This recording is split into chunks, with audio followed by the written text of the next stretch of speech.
Praise the lord. ఈ ఉదయకాలము దేవుని సన్నిధిలో మనము వాక్యం ధ్యానించుకోవడానికి దేవుడు మనకిచ్చిన కృపను బట్టి దేవునికి వందనం చెల్లిద్దాం. చేరవచ్చిన మీకు అందరికీ ప్రభువైన యేసుక్రీస్తు నామంలో శుభములు తెలియజేస్తూ ఉన్నాను. ఈ దినము పరిశుద్ధ దినము, పునరుత్థాన దినము, ఆదివారము. దేవుని సన్నిధిలో మనం చేరి ఆరాధించవలసిన దినం. మనకు ఎంతో గొప్ప ధన్యత ఈ విధంగా దొరికింది. ఎందుకంటే మరి మన జీవితాలు ఎంత అశాశ్వతమైనవి కదా. నిన్న ఉన్నవాళ్ళు ఇవాళ ఉండకపోవచ్చు, కానీ దేవుడు మనకు ఈ గొప్ప ధన్యతనిచ్చినందుకు దేవునికి వందనం చెల్లిద్దాం. మనమంతా కూడా కుటుంబ సమేతంగా దేవుని సన్నిధిలో ఆరాధించడానికి సిద్ధపడుతూ ఉంటుండగా మనం దేవుని వాక్యంను కూడా ధ్యానించుకుందాం. మరి ఈ ఉదయకాలంన దేవుడు మన పట్ల నూతనంగా వాత్సల్యము ఆయనకు పుడుతూ ఉన్నది. ఆ విధమైన కృప ఆయన మనకు చూపిస్తున్నందుకు దేవునికి వందనం చెల్లిద్దాం. ఈ దినము దేవుడు మనకిచ్చిన కృపావార్త మత్తయి సువార్త 6వ అధ్యాయము 13వ వచనము. మమ్మును శోధనలోనికి తేక దుష్టుని నుండి మమ్మును తప్పించుము. ఇక్కడ 2 సార్లు మమ్మును మమ్మును అని రాయబడింది. అంటే ప్రభువైన యేసుక్రీస్తు ఆ మమ్మును అన్నదాన్ని బాగా మరి నొక్కి చెప్తూ ఉన్నాడనమాట. 2 సార్లు. అంటే మమ్మును శోధనలోనికి తేవద్దు, మమ్మును దుష్టుని నుండి తప్పించు. మమ్మును శోధనలోనికి తేవద్దు, దుష్టుని నుండి మమ్మును తప్పించుము అని మనం దేవునికి అనుదినము ప్రార్థన చేయాలి. ఎందుకంటే మరి దేవుడు ప్రభువైన యేసుక్రీస్తు మనకు ప్రార్థన చేయడం నేర్పిస్తూ ఉన్నాడు, ఎలా చేయాలో నేర్పిస్తూ ఉన్నాడు. ఈ ప్రార్థనలో మనము ఎంతగానో నీతిగా నిజాయితీగా మనము ప్రార్థన చేయాలి. మన హృదయపూర్వకంగా ప్రార్థన చేయాలి.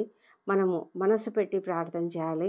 మన ప్రార్థన దేవుని సన్నిధికి చేరాలంటే అది తప్పకుండా ఖచ్చితమైనదై, నిజాయితీగా ఉండేదై, మరి పూర్ణ హృదయంతో మరి ఆరాధనతో కూడినటువంటి ప్రార్థనగా ఉండాలి. అందుకే కదా మొట్టమొదట దేవుణ్ణి స్తుతించాలి. పరలోకమందున్న తండ్రిని స్తుతించాలి, ఘనపరచాలి, ఆయన నామమును ఘనపరచాలి, హెచ్చించాలి. మరి పరలోక రాజ్యంను ఆయన మనకు తీసుకురావాలి.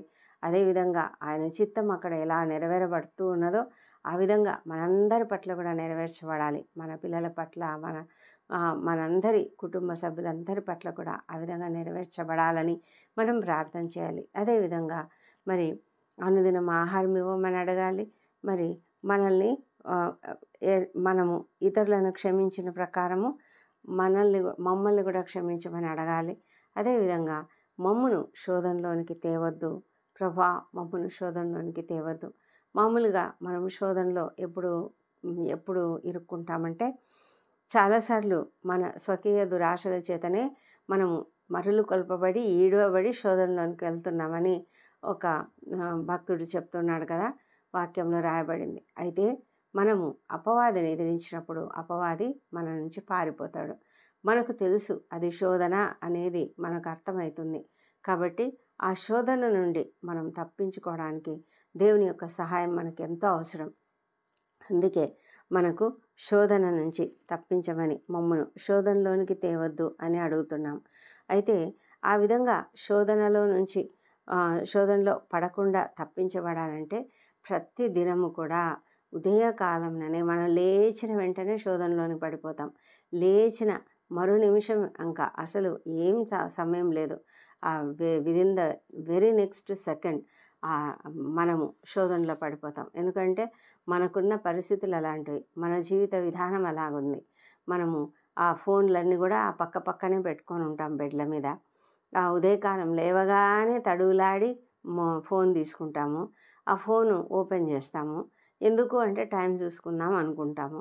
ఒక్కోసారి అలారం మోగిందంటే అలారం ఆఫ్ చేయడానికి అనుకుంటాం. కానీ అది తీసుకున్న వెంటనే ఎలాంటి శోధన మనకు దొరుకుతుందంటే అక్కడ ఒక మెసేజ్ ఉంటుంది, లేకపోతే ఏదైనా నోటిఫికేషన్ ఉంటుంది. అది చూడాలని మనకు అనిపిస్తుంది. ఒకవేళ అది దాని కొరకు మనం ఓపెన్ చేసినప్పుడు మనం ఇంకేదేదో చూడాల్సి వస్తుంది, ఇంకేదేదో వాటికి వెళ్ళిపోతాము. ఆ విధంగా మనము నిద్ర లేచిన వెంటనే దేవునితో సమయం గడపక ముందే మనము శోధనలోనికి పడిపోతూ ఉన్నాము. అయితే దేవుణ్ణి మనం అడగాలి, శోధనలోనికి తేవద్దు, దుష్టు నుండి తప్పించు. శోధనలోనికి తేవద్దు అంటే ఆ తేయకుండా ఉండడానికి మనం ఏమైనా చేస్తున్నామా? మనం కూడా చేయాలి కదా, మన ప్రయత్నాలు మనం కూడా చేయాలి కదా. మనం ఎన్నో చేయొచ్చు. ఎందుకంటే మనం శోధనలోనికి పడకూడదు అనుకుంటే మన ఫోన్లు మన దగ్గర పెట్టుకోకూడదు, దూరంగా పెట్టాలి, స్విచ్ ఆఫ్ చేసి ఉంచాలి. మనం లేచి మనకి ఎప్పుడు కావాలో అప్పుడు స్విచ్ ఆన్ చేసే వరకు అలాగే ఉంచాలి. ఫోన్లో అలారం పెట్టుకోవద్దు. మనము కావాలంటే మన యొక్క క్లాక్స్ ఉంటాయి కదా, క్లాక్లో అలారం పెట్టుకోవాలి. మరి మనం నిద్ర లేచిన వెంటనే దేవుని సన్నిధానంలో గడపాలంటే ఇవన్నీ మనం కొన్ని పాటించినట్లయితే మనము జాగ్రత్తగా శోధనలో పడకుండా మనము జాగ్రత్త పడవచ్చు. మరి దేవుని యొక్క సహాయము అప్పుడు మనకి ఎక్కువగా ఉంటుంది. దేవుడు మనకంతా కూడా జ్ఞానం ఇచ్చాడు కదా, ఈ జ్ఞానంనంతా కూడా మనము చక్కగా వినియోగించుకొని దేవుని చిత్త ప్రకారం నడుచుకోవడానికి మనము ప్రార్థన చేసి ఆ విధంగా చేస్తే దేవుడు మనకు తప్పకుండా సహాయం చేస్తాడు. మనకు స్ట్రాంగ్ మైండ్ ఇస్తాడు. మనము మరి ఒక నిగ్రహంతో ఉండగలుగుతాము. దేవుడు మనకు పిరికితనం గల ఆత్మని ఇవ్వలేదు, కానీ ఇంద్రియ నిగ్రహం గల ఆత్మనే ఇచ్చాడు అని వాక్యంలో రాయబడింది. కనుక అలాంటి జాగ్రత్తలు మనం పాటించడానికి మనం దేవుని యొక్క సహాయం కోరాలి. అదేవిధంగా మనము ఇంకా అనేకమైన శోధనలకు లొంగిపోతూ ఉంటాము. ఫిజికల్గా, ఎమోషనల్గా, సోషల్గా, మరి అనేకమైన ఆత్మీయ స్థితిలో కూడా మనం ఒక్కొక్కసారి శోధనలకు లొంగిపోతూ ఉంటాం. అయితే ఆ శోధనలన్నిటి నుంచి కూడా తప్పించమని దేవుణ్ణి ప్రార్థించాలి. ఇది ప్రతిదినం మనం చేయవలసిన ప్రార్థన. ఈ దినం చేసి ఊరుకుంటే రేపు తప్పకుండా ఇంకొక శోధన వస్తుంది. ఈ దినం దేవుడు తప్పించాడు అని మనం సంతోషించి మరి నెక్స్ట్ డే మళ్ళీ ఉదయకాలంలోనే మనం ఆ ప్రార్థన చేయకపోతే మళ్ళీ మనకు సమస్యలు వస్తూనే ఉంటాయి. కనుక మా అనుదిన ఆహారం నేడు మాకు దయచేయమని ఏ విధంగా ప్రార్థన చేస్తున్నామో అదేవిధంగా ఈ దినము మాకు వచ్చేటువంటి ఆ శోధనలన్నిటి నుంచి మమ్మల్ని తప్పించు, శోధనలోనికి తేవద్దు. మన ఆఫీస్లో, మన ఉద్యోగ జీవితంలో మనము ఎలాంటి శోధనలు ఎదుర్కొంటామో చాలా చాలా భయంకరమైన శోధనలు ఎదుర్కొంటూ ఉంటాం. ఒక్కొక్క డిపార్ట్మెంట్లో ఒక్కొక్క రకమైన శోధనలు ఉంటాయి. మరి ప్రతి రంగంలో కూడా, ప్రతి ఫీల్డ్లో కూడా మనము ఏ రంగంలో పనిచేస్తున్నామో, ఏ డిపార్ట్మెంట్లో పనిచేస్తున్నామో ప్రతి పరిస్థితిలో కూడా మనము శోధనలు ఎదుర్కొంటూ ఉంటాం. ఇంట్లో కూడా శోధనలు ఎదుర్కొంటాం. కాబట్టి శోధనలోనికి తేకుండా మమ్మల్ని తప్పించు ప్రభువా అని అడగాలి. అదేవిధంగా దుష్టుని నుండి కూడా మమ్మల్ని తప్పించుము. దుష్టుడు అనేవాడు ఎవరిని మృంగుదునా అని గర్జించుచున్న సింహంలాగా తిరుగుతూ ఉంటాడు. మనము అప్రమత్తంగా ఉండాలి. మనం అప్రమత్తంగా ఉండకపోతే ఏ విధంగానైనా చిన్న విషయంలోనే, చిన్న చిన్న రీజన్స్తోనే మనము శోధనలోనికి చిక్కుకొని పోవచ్చు. మరి హవ్వ చాలా చిన్న విషయంలో ఆమె ఆ సాతాను యొక్క ప్రశ్నకు జవాబు ఇవ్వడంలోనే ఆమె శోధనలో పడిపోయింది. ఇది నిజమా అని అడగగానే కాదు అన్నట్లుగా ఆమె చెప్పేసి ఆ విధంగా అతని యొక్క ఆ శోధకుని యొక్క ఏమైతే ఎక్స్ప్లెనేషన్ ఇస్తున్నాడో అది వినడానికి ఆమె అవకాశం ఇచ్చింది. మనం కూడా అంతే. ఒక్కొక్కసారి అనవసరమైన కాన్వర్జేషన్లు ఇరుక్కుంటాం. అనవసరమైన కాన్వర్జేషన్ అంటే అందులో ఎలాంటి కాన్వర్జేషన్ కావచ్చు, అది శోధించబడే కాన్వర్జేషన్ కావచ్చు. మరి యవనస్తులు ముఖ్యంగా తాము కొంతమందితో మాట్లాడుతున్నప్పుడు అది ఏ రకంగా లీడ్ చేస్తుందో తెలియకనే కొన్ని విషయాల్లోకి అలాగా చిక్కుకుపోతారు. మరి తర్వాత కొన్నిసార్లు ఇంకా వాటి నుంచి బయటపడలేని స్థితి ఏర్పడుతుంది. అలాంటి పరిస్థితుల్లోకి మనం వెళ్లకుండా మనం చాలా జాగ్రత్తగా ఉండాలంటే దేవుని యొక్క సహాయం మనకు అవసరం. అందుకే దేవునితో నిత్యము సంబంధం కలిగి ఆయనతో సహవాసం కలిగి ఉంటే ఈ శోధనలన్నిటి నుంచి కూడా మనం తప్పించుకోవచ్చు. దుష్టుడి నుండి మనము తప్పించమని దేవుని అడుగుతున్నాం కదా, దేవుడు తప్పకుండా సహాయం చేస్తాడు.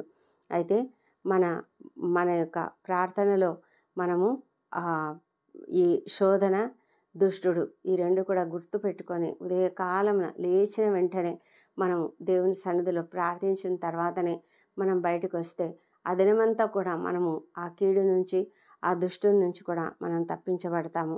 మన హృదయపూర్వకమైనటువంటి ఆ ప్రార్థన ఉండాలి ఇది. ఎందుకంటే మనము లేచిన దగ్గర నుంచి కూడా శోధనలో పడే అవకాశం చాలా ఉంది.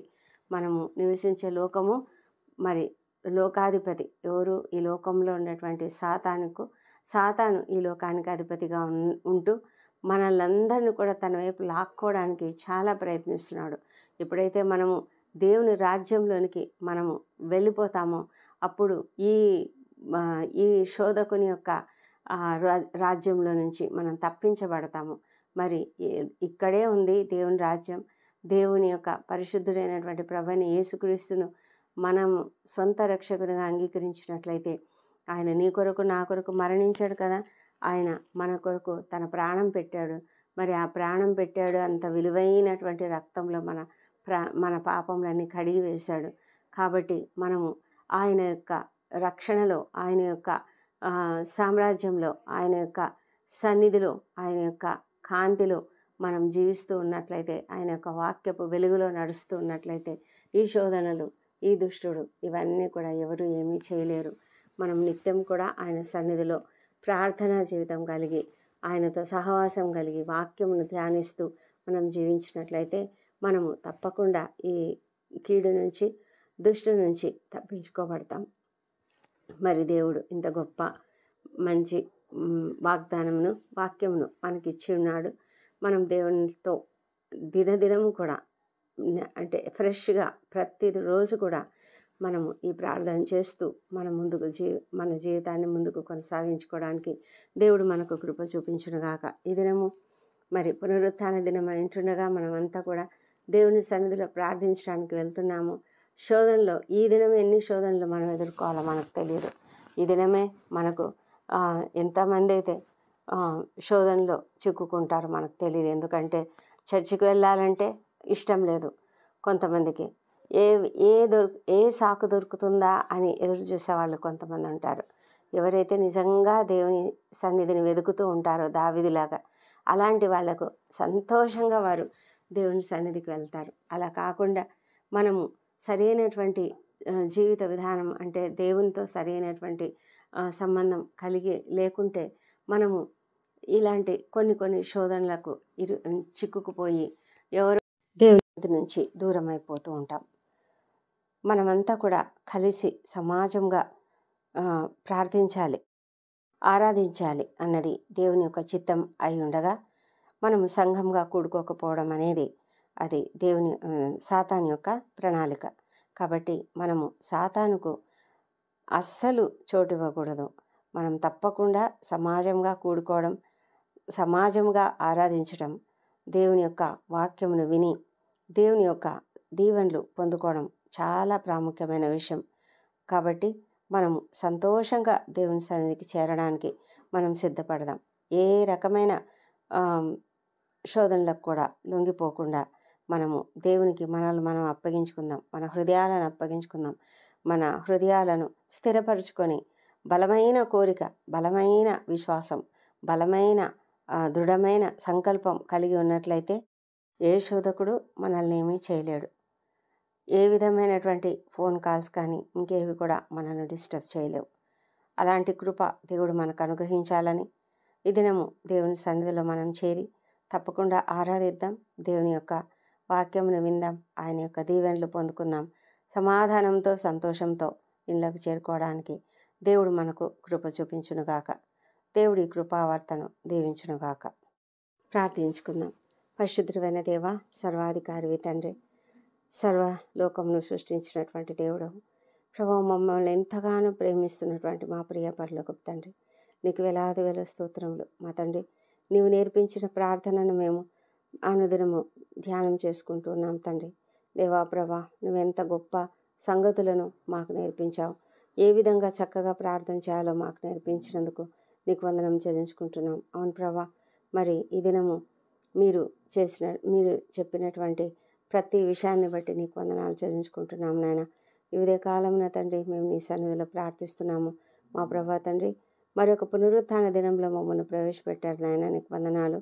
మరి ఈ దినము మేము కుటుంబములుగా చేరి నిన్ను ఆరాధించే కృపను దయచేయమని వేడుకొంచున్నాం తండ్రి. మా ప్రభా తండ్రి, ఇదే కాలంలో సజీవులుగా మమ్మల్ని ఉంచి మమ్మల్ని నిద్ర లేపినందుకు నీకు వందనాలు చెల్లించుకుంటున్నాం నాయన. మా తండ్రి, ఇదే కాలం తండ్రి, నీ ప్రార్థనలు మేము ప్రార్థిస్తుండగా, నీకు ప్రార్థన చేస్తుండగా మా ప్రార్థనలు ఆలకించండి. మా ప్రార్థనలను క్షమించండి. మా ఇతరులు మా ఎడల చేసిన అపరాధములను మేము కూడా క్షమిస్తున్నాము. మా ప్రభా తండ్రి, మాకున్నటువంటి ప్రతి బలహీనతను తొలగించండి. అవును తండ్రి, ఉదయం లేచిన దగ్గర నుంచి ప్రభా, మరి లేచిన మరుక్షణం నుంచే మేము అనేకమైన శోధనలకు గురి అవుతూ ఉంటాం తండ్రి. ఆ శోధనల నుంచి మమ్మల్ని తప్పించమని వేడుకొంచున్నాము. శోధనలోనికి తేకుండా ఉండండి ప్రభా తండ్రి. అదేవిధంగా దుష్టు నుండి కూడా మమ్మల్ని తప్పించండి. అనేకమైన దుష్ట ఆలోచనలు, అనేకమైన శోధనలు, అనేకమైన మరి కొన్ని డిస్ట్రాక్షన్స్, వీటన్నిటితో ప్రభా మేము చేయవలసినవి చేయకుండా చేయరానివి చేస్తూ నీకు దూరం అవుతున్నాం తండ్రి. ఈ విషయంలో మీరు మాకు సహాయం చేసి మమ్మల్ని నడిపించమని ప్రార్థిస్తున్నాము. మా తండ్రి దేవా, ఈ దినము ఉదయకాలంలోనే తండ్రి నీ వాక్యము ధ్యానించి నీ యొక్క ప్రార్థనలు చేసుకోవడానికి మీరు ఇచ్చిన కృపను బట్టి నీకు వందనములు తండ్రి. మేము మరి కుటుంబాలుగా నీ సన్నిధిలో చేరి ఆరాధించే కృపను కూడా మాకు దయచేయండి ప్రభా. ప్రతి ఒక్కరు కూడా కుటుంబంలో ప్రతి ఒక్కరము కలిసి మేము వెళ్ళాలి. అవును ప్రభా, మేము కలిసి కుటుంబంగా నీ ఎదుట కనిపించడం ఎంతో ధన్యత ప్రభా. నీకెంతో ఇష్టమైనటువంటి విషయం. మరి తండ్రి, నీ ఎదుట మరి కుటుంబాలుగా మేము పిలువబడుతున్నామంటే ఎంత గొప్ప ధన్యత ప్రభా. మాకు అసలు అర్హత లేదు, కానీ మీరు మమ్మల్ని కుటుంబస్తులుగా చేశారు మా ప్రభా. ప్రతి వ్యక్తికి ఒక చక్కటి భార్యను, లేకపోతే ఒక చక్కటి భర్తనిచ్చి, కుటుంబాన్నిచ్చి, పిల్లల్నిచ్చి తండ్రి దీవెనలతో నింపినైనా మరి మమ్మల్ని ఎంతగానో మీరు ఒక చక్కని కుటుంబంగా చేసి సంఘములో భాగంగా చేసినందుకు నీకు వందనములు. అవును తండ్రి, మా సంఘంలో మేము ఒక రాయిగా ఉంటున్నాము మా తండ్రి. ఆ సంఘము అనే కట్టడంలో మేము ఒక రాయి మా తండ్రి. ప్రతి కుటుంబం కూడా అలాంటి రాయిగా ఉండి ఒక్కొక్క రాయి పేర్చబడితేనే సంఘంగా అవుతుంది కదా మా తండ్రి. ఐక్యత కలిగి నివసించడం ఎంత మేలు, ఎంత మనోహరం. మేమంతా కూడా ఆ విధంగా ఐక్యత కలిగి కుటుంబాలుగా మేము సంతోషంగా నీ సన్నిధిలో ఆరాధించడానికి మాకు కృప దయచేయమని వేడుకొంచున్నాం ప్రభా. ప్రపంచమంతటా నీ యొక్క వాక్యం ప్రచురించబడుతున్నది. ప్రపంచమంతటా అనేక సంఘాలలో ఆరాధనలు జరుగుతున్నాయి మా ప్రభానైనా. మీరు ఏర్పాటు చేసినటువంటి ఈ యొక్క గొప్ప నియమమును బట్టి నీకు వందనం చెల్లించుకుంటున్నాము. ప్రతి సేవకుని ఆశీర్వదించండి. ప్రతి చోట ప్రభా నీ యొక్క వాక్యం వెదజల్లబడుతుండగా ప్రభానైనా ప్రతి ఒక్కరూ నిన్ను తెలుసుకొని, నీవు నిజమైన దేవుడు అని తెలుసుకొని నీ బిడ్డలుగా జీవించడానికి సహాయం చేయమని ప్రార్థిస్తున్నాము దేవా. ప్రభా, కనికరంతో ప్రతి ఒక్కరిని దీవించండి మా తండ్రి. ఏ ఒక్కరు కూడా నాయన విడవబడడం నీకు ఇష్టం లేదు. ప్రతి ఒక్కరు నిన్ను తెలుసుకోవడానికి ప్రతి ఒక్కరి హృదయాన్ని మీరు తెరవండి. ప్రతి ఒక్కరి మనోనేత్రాలను వెలిగించి మా ప్రభా నిన్ను అంగీకరించి నీ బిడ్డలుగా జీవించడానికి సహాయం చేయండి. ఎంతమంది అయితేనైనా మరి భయంకరమైన వ్యసనాలకు గురై నీకు విరోధంగా జీవిస్తున్నారో అలాంటి వాళ్ళను కూడా మీ సన్నిధిలో జ్ఞాపకం చేసుకొని వారికి ఏ శ్రమలో విడుదల కలుగును గాక. భయంకరమైన ఆ బంధకాల నుంచి ఏ శ్రమలో విడుదల కలుగును గాక దేవా. ప్రభా, మరి సేవకులను మీరు ఆశీర్వదించండి. అత్యధికమైన ఆత్మ అభిషేకంతో నింపమని ప్రార్థిస్తున్నాము మా తండ్రి. పరిచర్యలో సహాయపడుతున్నటువంటి ప్రతి ఒక్కరిని కూడా దీవించండి మా తండ్రి దేవా. ఇంకా మారుమూల ప్రాంతాల్లో, మరి పల్లె ప్రాంతాల్లో, ఏజెన్సీ ప్రాంతాల్లో, అడవుల్లో జరుగుతున్న ప్రతి సేవకుని కూడా మీరు దీవించి ప్రతి చోట కూడా నీ యొక్క వాక్యము ముమ్మరంగా ప్రకటించబడడానికి సహాయం చేయండి. నీ రెండవ రాకడ సమీపంగా ఉన్నది మా తండ్రి. ప్రతి మోకాలు నీ నామమును వంగాలి, ప్రతి నాలుక నిన్ను స్తుతించాలి. ఆ దినాన్ని మీరు త్వరగా రాజేస్తున్నందుకే నీకు వందనాలు. మేము సిద్ధంగా ఉండడానికి సహాయం చేయండి. ఏ ఒక్కరు విడవబడకుండా మేము ప్రార్థించడానికి సహాయం చేయండి. మా కుటుంబ సభ్యులు ఎవరైతే నీకు దూరంగా ఉన్నారో అలాంటి వాళ్ళని బట్టి నీ సన్నిధిలో ప్రార్థిస్తున్నాం ప్రభా. తప్పకుండా ప్రతి ఒక్కరూ నీ బిడ్డలుగా మారుటకు సహాయం చేయమని వేడుకొంచున్నాం నాయన. మా ప్రభా నాయన, స్తుతి ఘనత మహిమ ప్రభావములు నీకే ఆరోపిస్తున్నాం తండ్రి. సంఘంలో ప్రతి ఒక్కరిని దీవించండి. ప్రతి కుటుంబంలో ఏ సమస్యలు ఉన్నాయో ఆ సమస్యలను వారు తీసుకొచ్చి నీ సన్నిధిలో మరి కుమ్మరించుకుంటుండగా నేను ప్రతి సమస్యను తొలగించమని వేడుకొంచున్నాం. ఎంతోమంది నిరుద్యోగులుగా ఉంటున్నారు. మరి వివాహములు కుదరలేదు, మరి సంతానం కలగలేదు, అప్పుల సమస్య, ఆర్థిక ఇబ్బందులు మా ప్రభా. మరి అనేక అన్యాయాలకు అక్రమాలకు గురైనటువంటి వారు మరి ప్రభా, మరి అనేక సమస్యలు, ల్యాండ్ సమస్యలు, కోర్టు సమస్యలు, ఇలాంటి అనేక పరిస్థితులలో ఉన్నటువంటి ప్రతి ఒక్కరిని కూడా దీవించి ఎవరికి ఎలాంటి సమస్య ఉన్నా ఆ సమస్యలన్నిటి నుంచి ఏ శ్రమలో విడుదల కలుగును గాక ప్రభా. మీరు సంపూర్ణమైన దీవెనలతో వారిని నిండారా నింపుమని ప్రార్థిస్తున్నాం మా ప్రభా తండ్రి, ఎవరెవరైతే అనారోగ్యంతో ఉన్నారో తండ్రి, చర్చికి రాలేని పరిస్థితిలో ఉన్న ప్రతి ఒక్కరిని లేవనెత్తండి, నడిపించండి నాయన. ప్రభా, నడవలేని స్థితిలో ఉన్న ప్రతి ఒక్కరు నడుచుదురుగాక. దేవా ప్రభా, సంపూర్ణమైన ఆరోగ్యం ప్రతి ఒక్కరికి కలుగజేయమని వేడుకొంచున్నాం. మా ప్రభా నాయన, నీ దయలో ప్రతి ఒక్కరిని వెంపార చేయమని వేడుకొంచున్నాం. స్వస్థత శీఘ్రంగా కలుగునుగాక. ఎవరెవరైతే కోలుకుంటున్నారో, అనారోగ్యం నుంచి కోలుకుంటున్నారో, ఎవరెవరైతే సర్జరీలు అయి కోలుకుంటున్నారో, అలాంటి వారందరినీ కూడా దీవించి సంపూర్ణమైన స్వస్థత, ఆరోగ్యం దయచేయండి. భయంకరమైన వేదనకరమైన వ్యాధులతో బాధపడుతున్న వారిని స్వస్థపరచండి తండ్రి. కుటుంబ సభ్యులకు ఆందోళన చెందుతున్నటువంటి వారికి తండ్రి ప్రభా, మీరు ఆదరణ దయచేయండి. ప్రభానైనా మీ యొక్క నెమ్మదిని దయచేయమని ప్రార్థిస్తున్నాము. మా ప్రభా తండ్రి, ప్రతి సమస్య నుంచి ప్రతి ఒక్కరికి విడుదల దయచేయండి. లేవనెత్తండి ప్రభా, కృంగుదల నుంచి లేవనెత్తమని ప్రార్థిస్తున్నాము. మా తండ్రి దేవా, మరి ప్రతి కుటుంబంలో కూడా శాంతి సమాధానం అనుగ్రహించండి. మరి ప్రభా, దుష్టుడు మరి కుటుంబాలను విచ్ఛిన్నం చేయడానికి ప్రయత్నిస్తుండగా ఏ శ్రమలో బంధిస్తున్నాం నాయన.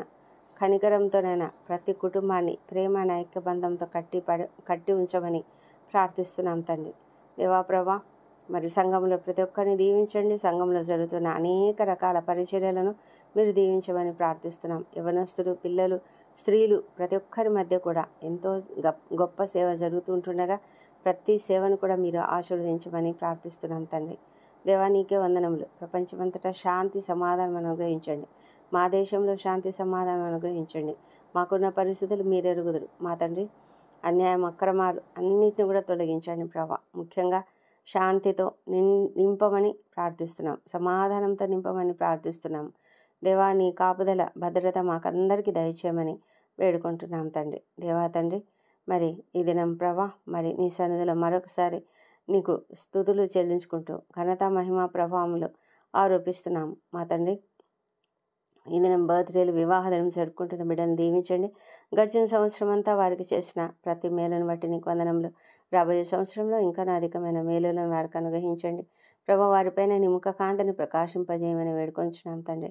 మా తండ్రి ప్రభా, నీ యొక్క సన్నిధి కాంతిని వారిపైన ప్రసరింపజేసి వారికి సమాధానం దయచేయమని వేడుకుంటున్నాం. దేవా, నీకే వందనాలు చెల్లించుకుంటూ ఈ దినం నీ యొక్క దీవెనలతో మమ్మల్ని నిండారు నింపండి. నీ సమాధానంను మా పైన కుమ్మరించి మేమందరం కూడా నాయన నీ యొక్క వాక్యం విని మరి గ్రహించి సంతోషకరమైనటువంటి దీవెనలతో, సంతోషంతో, ఆనందంతో, నీ యొక్క సమాధానంతో మేము ఇళ్ళకు చేరి ఈ దినమంతా కూడా సంతోషంగా గడపడానికి సహాయం చేయమని నిన్ను బ్రతిమాలి వేడుకుంటున్నాము. ఈ ప్రార్థనలన్నీ మా ప్రభువును, మా ప్రియ రక్షకుడు నాయన యేసుక్రీస్తు అత్యంత శక్తిగల ఉన్నతమైన నామంలో అడిగి పొంది ఉన్నామని నమ్ముతూ నీకు స్తోత్రం చెల్లిస్తున్నాం తండ్రి. Amen, amen.